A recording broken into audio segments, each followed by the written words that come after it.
Hello from rainy mountains of the Alps. You're probably very tired of hearing the same unjust treatment and laws against women in Middle East. But before getting in or talking about any of those things, I would love to talk about the term Middle East. What is Middle East? Where is Middle East? Does it really make sense that we call big chunk of the world, part of the land, part of the planet, Middle East? Because in fact, it is not Middle East. What would make it Middle East if it was middle of the East? But it is not really middle of the East. So, how should we regard those countries in North Africa and West Asia? By just simply saying West of Asia and North of Africa. In 19th century, when British colonization wanted to find their way back home, or when they settled in India because they had this massive interest in India back in the day, so they divided Asia or Asian continent in three parts: Near East, Far East, and Middle East. Near East, which means that it was closer to them, to Mustafa, to Europe, included today's Turkey and Balkans. And the Far East was all the countries along the Pacific Ocean, and anything between India and Near East was called Middle East. But also, northern part of Africa is included in this term of Middle East. Why? I believe it was because of the greedy nature of politicians from UK, from Britain back in the day, and of course the term was made by British colonization, so of course it has a lot to do with politics. And because of all the natural resources and amazing cultures that is available in this country, West of Asia and North of Africa. But funny thing is that all the people who are actually born in this part of the world, they went along with calling themselves or the country as part of Middle East. But it has more like a political and geopolitical aspect to it that I think it should be stopped, because it does really not make sense that Middle East, because it's not really Middle East. Like, as you can see it on the map, I was supposed to have the screen, but I forgot from tomorrow.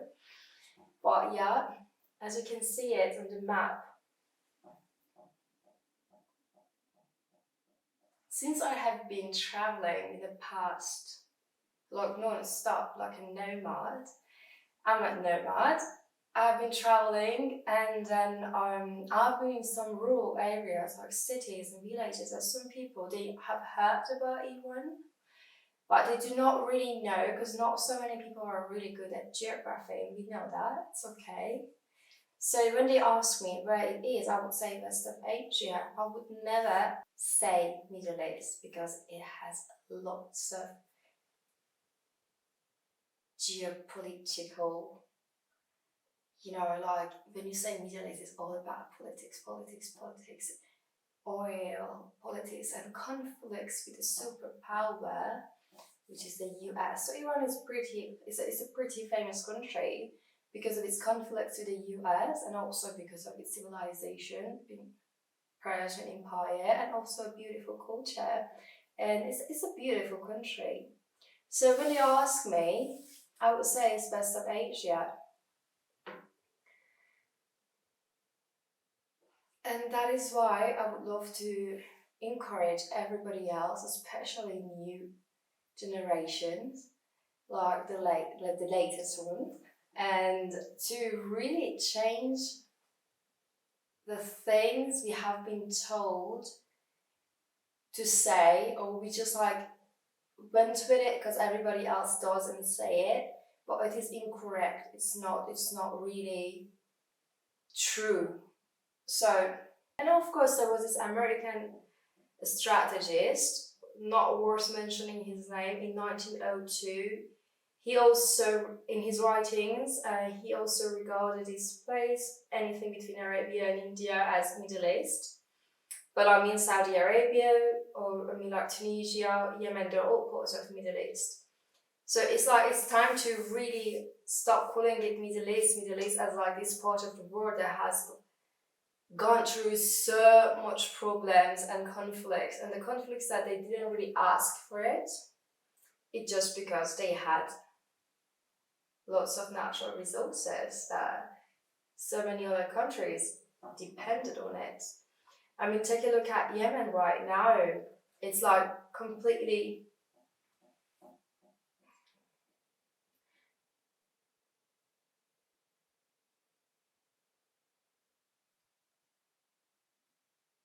I mean, like, all of these conflicts were not something that they asked for, and it just happened, and it has nothing to do really with religion only. Of course, there are limitations about religion, which Christianity or some other religion had gone through hundreds of years ago. Yeah, I mean, like, also these countries, they have like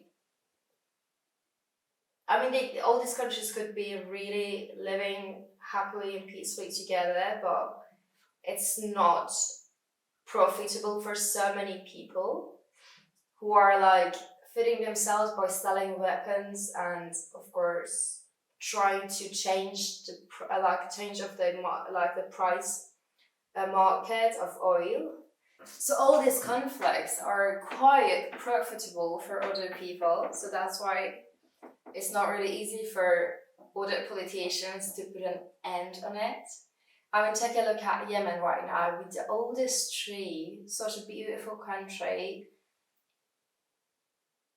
but it's by the coast, facing Africa, but by the land you can only reach either by Oman or Saudi Arabia. Oman is not a powerful country, so it's kind of like being on the rules by Saudi Arabia, and Saudi Arabia is really putting his feet on Yemen, and all these children and women are dying. And I don't only sympathize with women and children, because I think war is an ugly thing, and all those young men or even old men in general, that they have like male gender, that we think that they have to go protect a country because they're men, and they have to give up their lives, be given a weapon, and go in a battle that it's not really their own battle. They didn't ask for it. They didn't want to go kill people when they were born. They didn't say, oh, I want to be a killer, or I want to be a soldier. Well, there are kids that they love it, or bullies that they love killing, bothering people, but not all of them are bullies. Some of them, they want to be engineer. Some of them, they want to be artists. Some of them, they want to write poetries, paint, sing, make music. Some of them, they want to build buildings rather than disrupting. Some of them, they want to heal you. They want to help you to heal your health issues. And now they have to give up everything they have, all their dreams, and go in a battle, which were made by all these politicians. Why didn't they take it to the bedroom, to the conference room, and take the battle over there? But they gave all these children, all these guys, like a weapon and go kill people. Imagine yourself with all your dreams, that one day they ask you have to go kill the country that is right next to you. Or some countries like Americans, they flew all the way from US to come to Iraq to kill Iraq. And all these countries in Middle East, let's say Western Asia and North Africa, they have some of the oldest inhabited cities in the world. And look what they've done to Syria and Iraq. Those countries they were beautiful. They still are. But I mean, also take a look at Iran and what it's going through. It's like, from inside, the explosion that was predicted. It had to be predicted somehow, because like somehow people had to stand up for their right finally, and eventually they did it. And this time it's not only in one city, it's all the cities and every corner of Iran that people are so fed up. But who is to blame? Only the Iranian government? Or is it all the politicians that we have to somehow do something about them? Because I've heard people saying, oh, I'm so lucky I'm not born in one of those countries where I cannot wear whatever I want, or they do not have the basic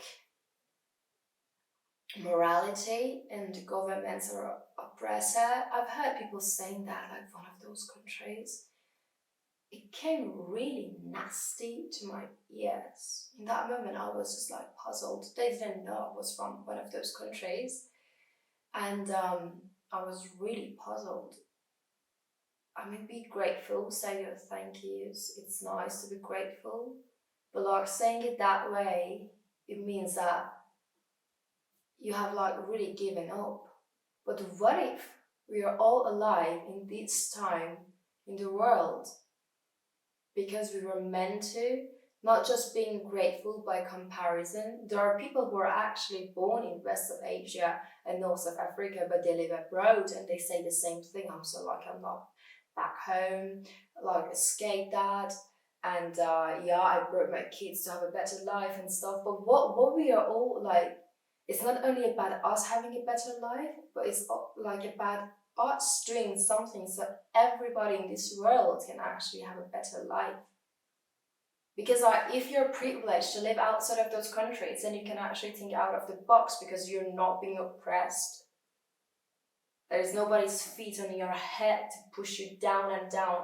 But sometimes pushing you down and down and some amazing thing can happen, but also maybe your role is not just to be grateful and have a comfortable life, but also to really do something about it. I'm not inviting you to go volunteer or go kill somebody, get crazy about it, but I believe that if the superpower can really push a government to create such huge inflation, and not only in Middle East but all around the world, with the rise of the prices in supermarket and everything, and they kept going with it, and you're like, oh, I'm grateful I had bread today. It's amazing to be grateful again. I'm mentioning that. But what if you're all really are living at this timeline to do something? But yeah, so I mean, like, the only way that we can really shape our future is by educating ourselves with truthful knowledge and information. So what we feed our brain is going to come out of our mouth, right? Because like, what we think is what we say, and what we say is what we do.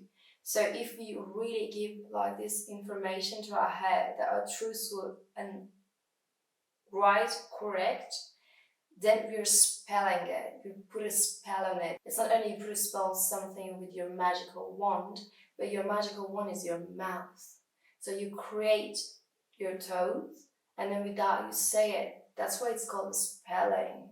So what we say has to be truthful. That is why we have to eliminate calling it Middle East, and that could be a really great start for everyone on collective mind.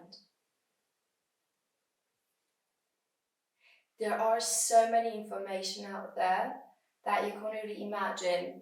Like, you put your children or yourself in front of the TV, there are these subliminal messages, super negative, and they're like in just a frame second that I can't even imagine, because with your like conscious mind, you don't see it, but your subconscious mind takes everything in.